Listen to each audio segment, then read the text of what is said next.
Vijayawada railway స్టేషన్కు bomb బెదిరింపు రావడంతో రైల్వే పోలీసులు అప్రమత్తమయ్యారు. గుర్తు తెలియని వ్యక్తి కంట్రోల్ రూమ్కు కాల్ చేసి స్టేషన్లో బాంబు ఉందని బెదిరించడంతో స్టేషన్లో బాంబు స్క్వాడ్ తనిఖీలు చేపట్టింది. కంట్రోల్ రూమ్కు వచ్చిన కాల్ మహారాష్ట్రలోని లాతూర్ లొకేషన్ నుంచి వచ్చినట్లు పోలీసులు నిర్ధారించారు. ఉదయం బీసెంట్ రోడ్డులోనూ బాంబు ఉందని యునానిమస్ కాల్ రావడంతో పోలీసులు షాపులు మూయించేశారు. క్షుణ్ణంగా తనిఖీలు చేసి బాంబు లేదని నిర్ధారించాక షాపులు ఓపెన్ చేసుకునేందుకు పర్మిషన్ ఇచ్చారు. వెంటనే బాంబు బెదిరింపు కాల్స్ రావడంతో నగర ప్రజలు భయాందోళన చెందారు. పోలీసులు మాత్రం ఎవరూ ఆందోళన చెందవద్దని ఎక్కడికక్కడ తనిఖీలు చేస్తున్నామని తెలిపారు.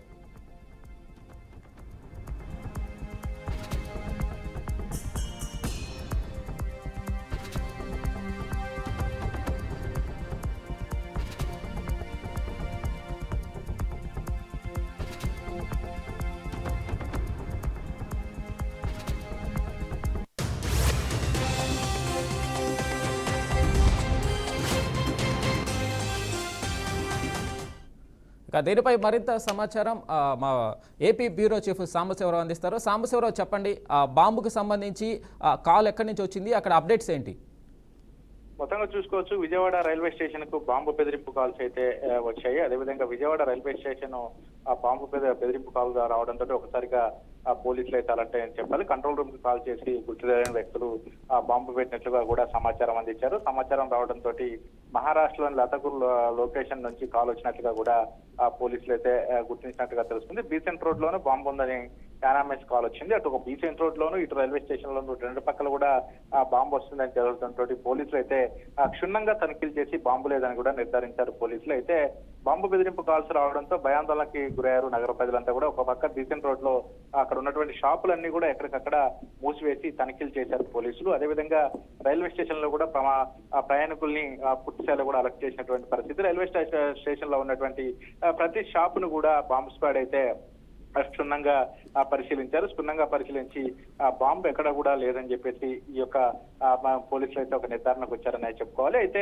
మరి ఎట్లా బీసెంట్ రోడ్డు, అదేవిధంగా విజయవాడ రైల్వే స్టేషన్ లో ఎందుకు అక్కడ నుంచి మహారాష్ట్ర లాతూర్ లోంచి ఎందుకు ఫోన్ కాల్ వచ్చింది, ఎవరు చేశారు అనే దానిపై కూడా పూర్తి స్థాయిలో విచారణ చేస్తున్నారు. అయితే ఆ నెట్వర్క్ పరిధిలోంచి రావడం, అది కూడా విజయవాడని ఎంచుకొని విజయవాడలో బీసెంట్ రోడ్డు రైల్వే స్టేషన్ లో బాంబు పెట్టామని చెప్పడం పట్ల అసలు ఆంతర్యం ఏంటి అనేది కూడా ఇప్పుడైతే పోలీసులు ఆలోచిస్తున్నటువంటి ఒక ప్రశ్న అని చెప్పుకోవచ్చు. అదేవిధంగా ఎక్కడికక్కడ పోలీసులు బాంబు ఉందని చెప్పేసి తనిఖీలు రావడంతో, ఎందుకంటే ఈ మధ్యలో పాకిస్తాన్ ఒక పక్క ఇండియా మధ్య జరిగినటువంటి యుద్ధ నేపథ్యంలో ఈ యొక్క బాంబు వచ్చిందనే ఒక్కసారిగా పోలీసులు చెప్పడం, అక్కడ తనిఖీలు చేపట్టడం రైల్వే స్టేషన్ లోను, బీసెంట్ రోడ్ లోను అక్కడ ఉన్నటువంటి ప్రజలందరూ కూడా భయాందోళనకి గురయ్యారనే చెప్పుకోవాలి. ఒకసారిగా అక్కడ తనిఖీలు చేపట్టడంతో ప్రజలంతా కూడా ఒకసారి అక్కడ ఉక్కిరి బిక్కిరి ఆడకుండా అయిపోయినటువంటి పరిస్థితి అయితే ఉంది. మరి రైల్వే స్టేషన్ లోను, అటు బీసెంట్ రోడ్ లోను, రెండు సెంటర్లోనూ పూర్తి స్థాయిలో క్షుణ్ణంగా బాంబు స్క్వాడ్ ఎక్కడికక్కడ కూడా క్షుణ్ణంగా పరిశీలించి ఎట్టకేలకు అక్కడ బాంబు లేదని కూడా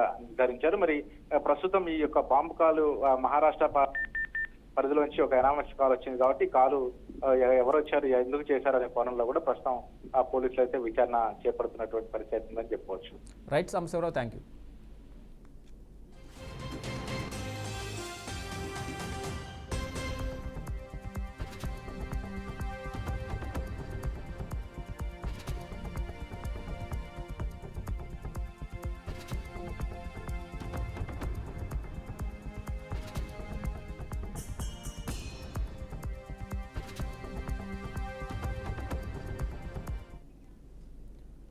మాజీ ఎమ్మెల్యే వల్లభనేని వంశీ ఆరోగ్య పరిస్థితి రోజురోజుకు క్షీణిస్తుందని మాజీ మంత్రి అన్నారు. అనారోగ్యంతో బాధపడుతున్న వంశీని ప్రభుత్వ ఆసుపత్రిలో మాజీ మంత్రి పేర్ని నాని వైసీపీ నాయకులు పరామర్శించారు.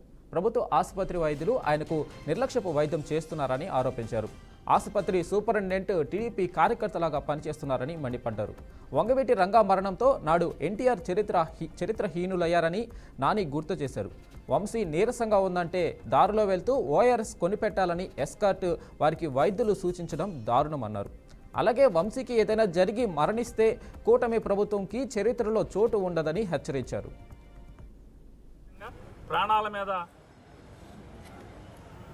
ఇబ్బంది పడుతున్నటువంటి, ఆక్సిజన్ అన్నకో లేకపోతే ఊపిరితిత్తులు ఆడకో ఇబ్బంది పడుతున్నటువంటి ఒక పేషెంట్ని ఈ రకంగా ఆయన చెప్తాడు. ఈ గవర్నమెంట్ హాస్పిటల్లో డాక్టర్లు కాగితం పెన్నులు లేదండి, మా దగ్గర పెన్నులు ఇంకా అయిపోయింది, బయట మీకు నీరసంగా కనపడుతుంది, నీరసం తగ్గటానికి బయట మెడికల్ షాప్లో ఓఆర్ఎస్ ఎలక్ట్రాల్ పౌడర్ అని దొరుకుద్ది, ఓఆర్ఎస్ ఓఆర్ఎస్ పైడి దారిలో జీప్ ఆపిచ్చి కొనుక్కొని వేసుకొని తాగండి సరిపోద్ది అని చెప్పి. అంటే విజయవాడ ఈ గవర్నమెంట్ హాస్పిటల్లో, అంటే రాష్ట్ర రాజధానిలో ఉన్న ఈ హాస్పిటల్లో ప్రాణాల మీద ఒక మాజీ శాసనసభ్యుని ఇక్కడికి తీసుకొస్తే ఏంటయ్యా అంటే ఎలక్ట్రాల్ పౌడర్ దారిలో కొనుక్కోమని. వీళ్ళ దిక్కుమాలిన బొత్తుకి ఈ ప్రభుత్వానికి ఓఆర్ఎస్ ప్యాకెట్ కూడా ఇక్కడ లేదనమాట. కనీసం వాడు సప్లై చేయాలి కదా ఎదవా, ఓఆర్ఎస్ ప్యాకెట్ కొనుక్కోమని చెప్తాడు. ఇంత దిక్కుమాలినటువంటి దిగజార్చి ఈ హాస్పిటల్లో వైద్యం చేస్తున్న పరిస్థితి. అంటే ఒక్కొక్కడి చావుకి లేదా ఒక్కొక్కడి పతనానికి ఒక కారణం ఉంటుంది. నాడు ఎన్టీ రామారావు పతనానికి వంగవీటి రంగా గారి మరణం కారణమైతే ఖచ్చితంగా వంశీకి ఏమన్నా అవనండి మీ కుట్రల వల్ల వంశీ మరణమే మీ ప్రభుత్వాన్ని బలికి పోతుంది, మీకు బలి తీసుకుంటుందని కూడా మీకు హెచ్చరిక జారీ చేస్తూ, ఎంత దౌర్భాగ్యులంటే వీళ్ళు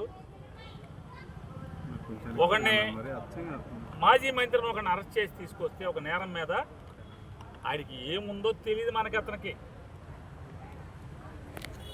ఫైల్స్ ఉంది వెంటనే వచ్చేయాలి, మాకు ప్రాణం పోతుంది. ఫైల్స్కి ప్రాణం పోతాం ఏంటి? లబలబలు ఆడిపోయారు రాష్ట్రంలో ఉన్నటువంటి చంద్రబాబు దగ్గర నుంచి మొత్తం అంతా కూడా. ఫైల్స్కి తెచ్చి రమేష్ హాస్పిటల్లో వైద్యం కావాలంట, ఇతనికేమో ఊపిరాట్లేదు. తెలంగాణలో అన్నదాతలు దగా పడుతున్నారు. రైతుల ఆత్మహత్యలు, అప్పుల బాధలు చూస్తున్నా ఏ ప్రభుత్వం కూడా అన్నదాతలను కరుణించడం లేదు. అధికారం కోసం రైతులకు అడ్డగోలు హామీలు ఇవ్వడం తప్ప వారి యోగక్షేమాలు చూసే ప్రభుత్వమే లేకుండా పోయిందని ఆరోపణలు వినిపిస్తున్నాయి.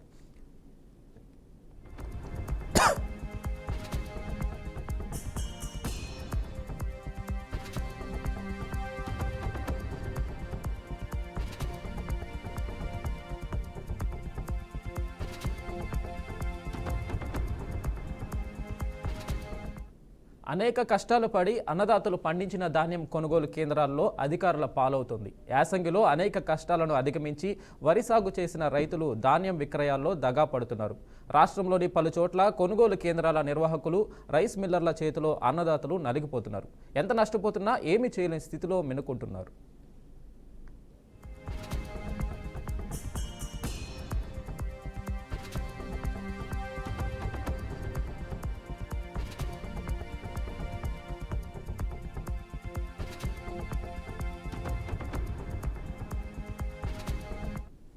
రాజన్న సిరిసిల్ల జిల్లాలోని కొనుగోలు కేంద్రాల్లో అధికారులు, రైస్ మిల్లు ఓనర్లు కుమ్మక్కై రైతులను దగా చేస్తున్నారు. ధాన్యంలో తరుగు ఉందని అధికారులు, రైస్ మిల్లు యజమానులు రైతుల ఉసురు పోసుకుంటున్నారు.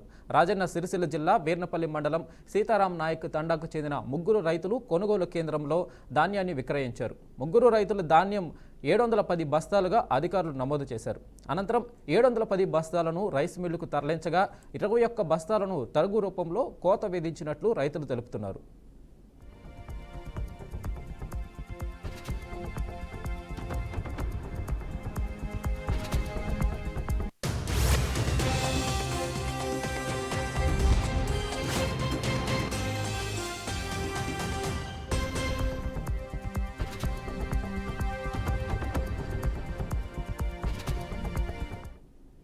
ప్రభుత్వం నిర్దేశించిన ప్రకారం ఒక సంచి బస్తాలో 40 కిలోల ధాన్యం తూకం వేయాలి. అయితే శుద్ధి చేయలేదని కొనుగోలు కేంద్రాల్లోని సిబ్బంది బస్తాకు అదనంగా 2 కిలోల 300 గ్రాముల మేరకు తూకాలు వేస్తున్నారు.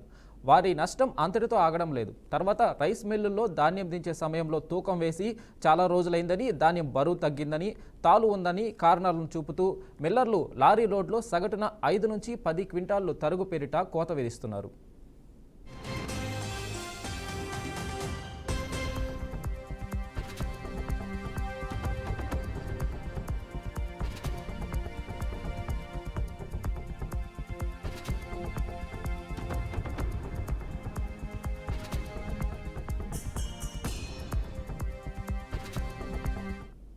ప్రధానంగా ఉమ్మడి కరీంనగర్, నిజామాబాద్, నల్గొండ, మహబూబ్ నగర్, ఆదిలాబాద్ జిల్లాలోని కేంద్రాల్లో ఇదే పరిస్థితి.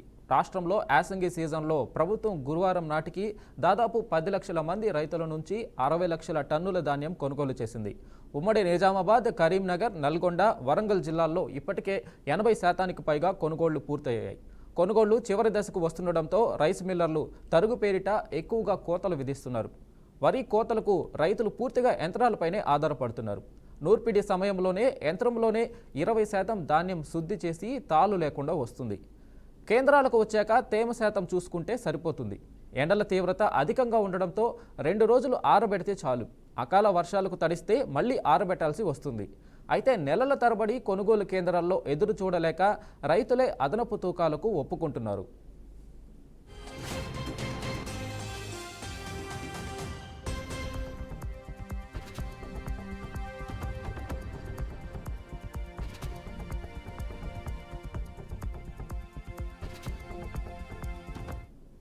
కొనుగోలు కేంద్రాల్లో ధాన్యం తూకం వరకే రైతుల బాధ్యత అని అధికారులు చెబుతుంటారు. వాస్తవంగా రైతులు ధాన్యం మిల్లుకు చేరే వరకు బాధ్యతగా వ్యవహరిస్తున్నారు. దీన్ని ఆసరాగా చేసుకుని రైస్ మిల్లర్లు, కేంద్రాల నిర్వాహకులు ఇష్టారీతిన వ్యవహరిస్తున్నారు. దీనిపై రైతుల నుంచి ఫిర్యాదులు అందుతున్నాయి. అధికారులు విచారణ జరిపి చర్యలు తీసుకోవాలని రైతులు కోరుతున్నారు.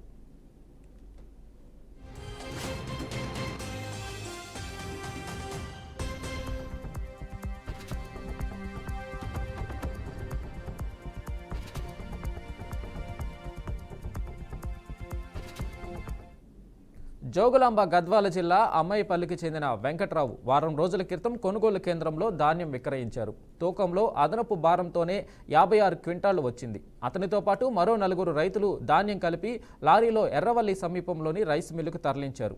మిల్లర్ మళ్లీ ఒక్కో రైతుకు 2 క్వింటాళ్లు చొప్పున తగ్గించారు. ఆసిఫాబాద్ జిల్లా బెజ్జూరు కొనుగోలు కేంద్రంలో 4 రోజుల క్రితం 7 రైతులకు చెందిన 250 క్వింటాళ్ల ధాన్యం దహేగాంలోని రైస్ మిల్లుకు వెళ్ళింది. అంతకుముందు కేంద్రంలోనే బస్తాకు 2 కిలోలకు పైగా అదనపు తూకం వేశారు. అనంతరం మిల్లర్ క్వింటాల్కు 5 కిలోల చొప్పున తరుగు తీస్తేనే దించుకుంటారని చెప్పడంతో నిస్సహాయ స్థితిలో రైతులు అంగీకరించారు. అధికారుల నుండి రైస్ మిల్లర్ల యాజమానులు కలిసి తమను దగా చేస్తున్నారని, వారి నుంచి తమను కాపాడాలని రైతులు వేడుకుంటున్నారు.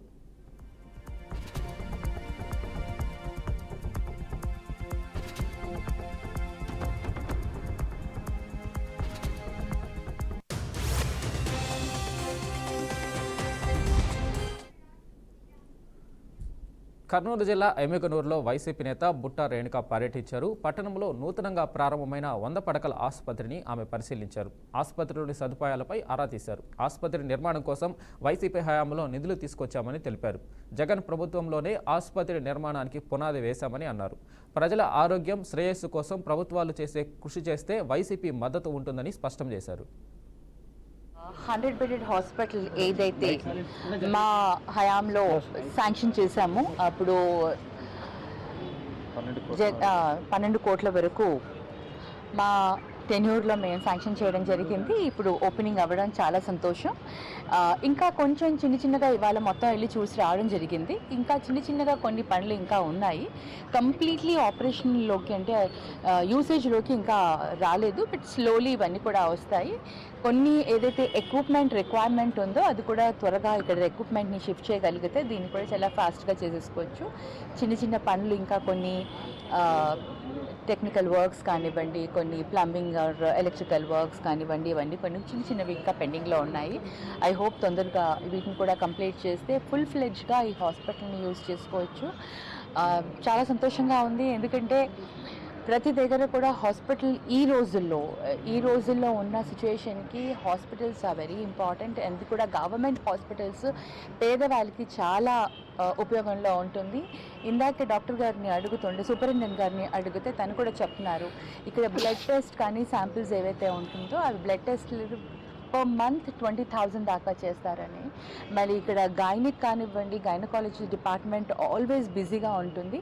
ఇంకా ఒక 6 డాక్టర్స్ ఆర్ రిక్వైర్డ్. దాంట్లో 2 రిక్రూట్ చేశారు, కానీ ఒకరేమో జాయిన్ కాలేదు, ఒకరేమో లీవ్లో వెళ్ళారు. కానీ ఇంకా డాక్టర్స్ని మటుకు తొందరగా మనం రిక్రూట్ చేయగలిగితే ఇంకా ఎక్కువ సర్వీస్ ఇవ్వచ్చు.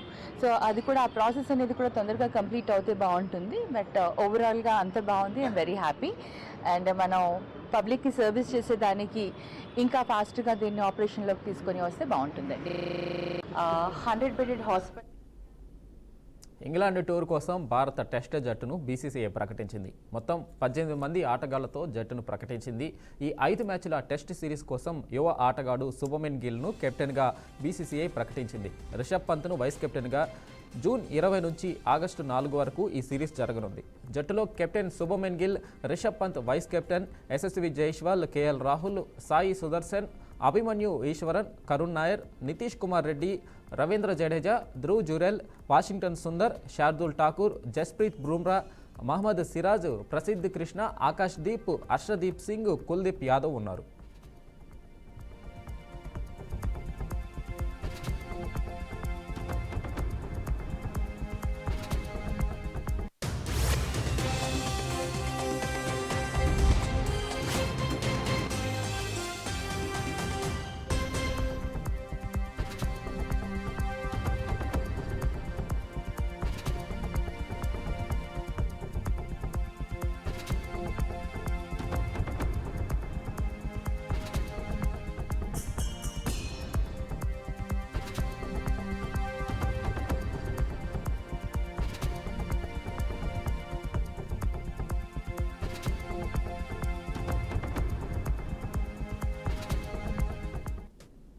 ఇంగ్లాండ్ టూర్ కోసం భారత టెస్ట్ జట్టును బీసీసీఐ ప్రకటించింది. మొత్తం 18 మంది ఆటగాళ్లతో జట్టును ప్రకటించింది. ఈ 5 మ్యాచ్ల టెస్ట్ సిరీస్ కోసం యువ ఆటగాడు శుభమన్ గిల్ను కెప్టెన్గా బీసీసీఐ ప్రకటించింది. రిషబ్ పంత్ను వైస్ కెప్టెన్గా నియమించింది. జూన్ 20 నుండి ఆగస్టు 4 వరకు ఈ సిరీస్ జరగనుంది. జట్టులో captain Shubman Gill, Rishabh Pant vice captain, Yashasvi Jaiswal, KL Rahul, Sai Sudharsan, Abhimanyu Easwaran, Karun Nair, Nitish Kumar Reddy, Ravindra Jadeja, Dhruv Jurel, Washington Sundar, Shardul Thakur, Jasprit Bumrah, Mohammed Siraj, Prasidh Krishna, Akash Deep, Harshdeep Singh, Kuldeep Yadav ఉన్నారు.